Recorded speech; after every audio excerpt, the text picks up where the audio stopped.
গাজা উপত্যকায় চলমান মানবিক বিপর্যয় মোকাবেলায় ইসলামী দেশগুলোকে 4 দফা পদক্ষেপ গ্রহণের আহ্বান জানিয়েছেন ইরানের পররাষ্ট্রমন্ত্রী। ইসলামিক সহযোগিতা সংস্থার জরুরি বৈঠকে এ প্রস্তাব উপস্থাপন করেন তিনি।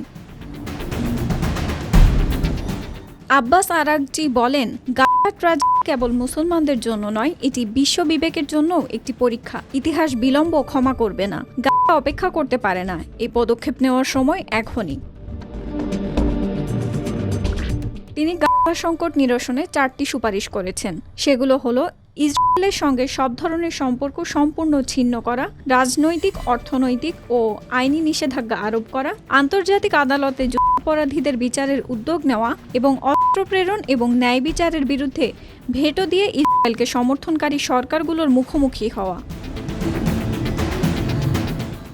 ইরানের পররাষ্ট্রমন্ত্রী আরও বলেন, গাজা কেবল একটি স্থান নয়, এটি প্রতিরোধ ও মানবিক মর্যাদার প্রতীক। আজ পদক্ষেপ নেওয়ার সময়, কেবল কথা নয়, প্রতিশ্রুতি নয়, বরং সিদ্ধান্তমূলক উদ্যোগ নেওয়ার সময়।